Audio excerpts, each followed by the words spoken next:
Bank Investasi Amerika Serikat, Goldman Sachs, memprediksi ekonomi Indonesia melesat dan menempati posisi keempat terbesar di dunia pada 2050.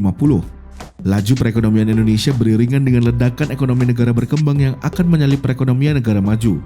Namun, pertumbuhan PDB real dunia telah mengalami perlambatan.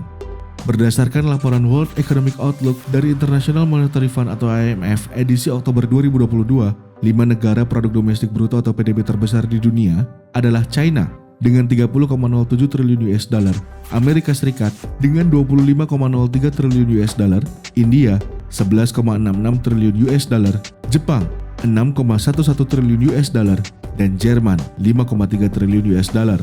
Pada tahun 2050, Indonesia diperkirakan menggeser Brasil dan Rusia sebagai negara berkembang terbesar. Sementara itu, perekonomian negara berkembang pada periode 2024 hingga 2029 diperkirakan tumbuh sebesar 3,8% di atas pertumbuhan negara maju 1,8%. Negara-negara di kawasan Asia dinilai akan menjadi wilayah dengan pertumbuhan tercepat, namun di sisi lain tertahan oleh perlambatan ekonomi China. Negeri tirai bambu itu diperkirakan tumbuh melambat menjadi 4% pada 2024 hingga 2029 dan 2,5% pada 2030 hingga 2039, jauh melambat dari pertumbuhan 7,7% pada 2010 hingga 2019. Sebagian besar perlambatan ini dipicu oleh faktor demografi dan menyebabkan pertumbuhan China berada jauh di bawah beberapa negara Asia lainnya seperti India, Indonesia, dan Filipina.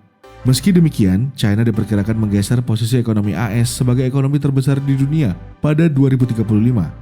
Estimasi ini didasarkan pada beberapa faktor, misalnya PDB China yang telah menutup sebagian besar kesenjangan dengan PDB AS, serta potensi pertumbuhan di China yang jauh lebih tinggi dibandingkan dengan AS. Bahkan pada tahun 2075, India diperkirakan menggeser posisi AS. Perkiraan untuk 5 negara dengan ekonomi terbesar pada 2075 adalah China, India, AS, Indonesia, dan Nigeria.